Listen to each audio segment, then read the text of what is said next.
আমাদের রাস্তার দেয়াল এখন ঐতিহাসিক দলিলে রূপান্তরিত হয়ে গেছে। এবারের বইমেলার প্রতিপাদ্য জুলাইয়ের গণ অভ্যুত্থান এবং তার মাধ্যমে নতুন বাংলাদেশের বিনির্মাণ। বরাবরই ২১শে মানে জেগে ওঠা, ২১শে মানে আত্মপরিচয়ের সাথে মুখোমুখি হওয়া, ২১শে মানে অবিরাম সংগ্রাম, নিজের পরিধিকে আরো অনেক বাড়িয়ে নেওয়া। এবারের ২১শের প্রেক্ষিত আমাদেরকে নতুন দিগন্তে প্রতিস্থাপন করেছে। বরকত সালাম রফিক জব্বারের বুকের রক্তে যে অঙ্গীকার মাখা ছিল, তাতে ছিল জুলাই অভ্যুত্থানকে নিশ্চিত করার মহা বিস্ফোরক শক্তি।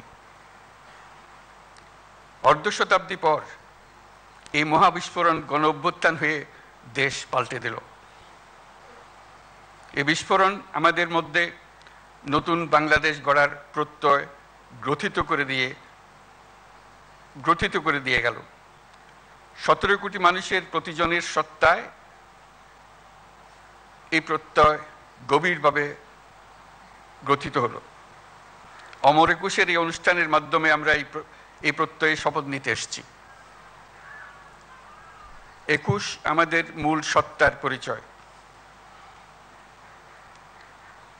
২১ আমাদের ঐক্যের দৃঢ় বন্ধন। এই বন্ধন ছোট বড়, যৌক্তিক অযৌক্তিক, ক্ষণস্থায়ী দীর্ঘস্থায়ী সকল দূরত্বের ঊর্ধ্বে। এই জন্য সকল প্রকার জাতীয় উৎসবে, সংকটে, দুর্যোগে আমরা শহীদ মিনারে ছুটে যাই। যেখানে আমরা স্বস্তি পাই, আমরা শান্তি পাই, আমরা সমাধান পাই। সাময়িকভাবে অদৃশ্য ঐক্যকে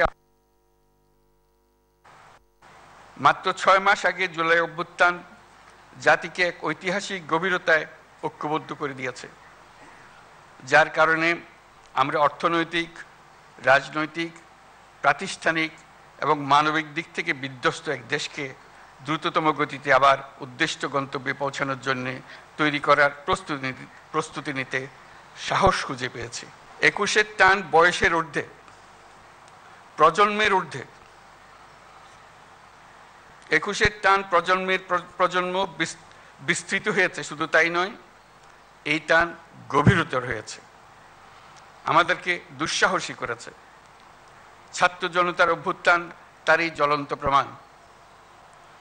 দুঃস্বপ্নের বাংলাদেশকে ছাত্র জনতা নতুন বাংলাদেশে রূপান্তরিত করার জন্য ঝাঁপিয়ে পড়েছিল।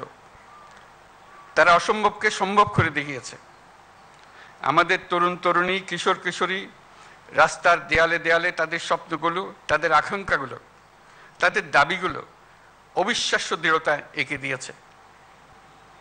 আমাদের রাস্তার দেয়াল এখন ঐতিহাসিক দলিলে রূপান্তরিত হয়ে গেছে।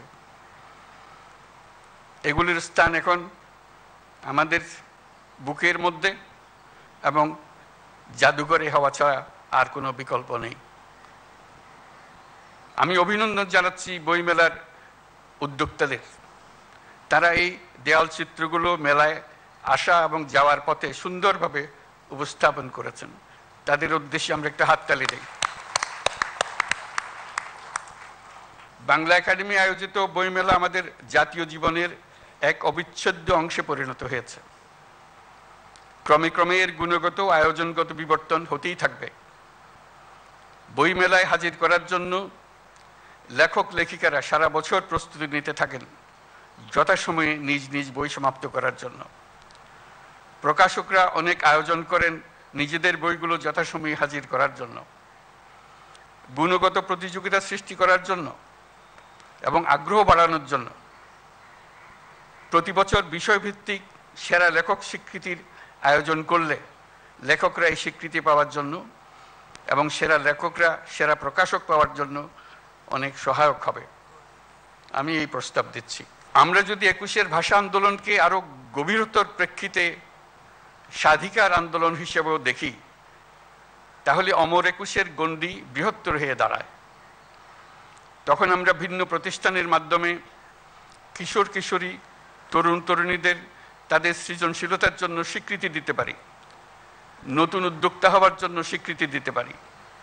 শহর ও গ্রামের নারী পুরুষকে কৃষি, শিল্প, সাংস্কৃতিক জগৎ, বিজ্ঞান, বাণিজ্য, শিক্ষা, অন্যান্য ক্ষেত্রে যারা নির্দিষ্ট বছরে জাতির জন্য অবদান রেখেছেন তাদের স্বীকৃতি দিতে পারি, তাদের জন্য আনুষ্ঠানিক আয়োজন করে দিতে পারি। প্রবাসী বাংলাদেশিদের, প্রবাসী শ্রমিকদের অবদানের জন্য স্বীকৃতি দিতে পারি। সারা পৃথিবী জুড়ে নানা কাজে বাংলাদেশিরা কৃতিত্ব দেখাচ্ছে। আমরা 21-এর দিনে তাদের সবাইকে স্মরণ করতে চাই। তারা সবাই 21-এর দিনে নিজের দেশকে স্মরণ করে সবসময় অনুষ্ঠান করে। তারা আমাদের পরিবারের অংশ হিসেবে তাদের সন্তান সন্ততির কাছে বাংলাদেশকে পরিচয় করিয়ে দেয়।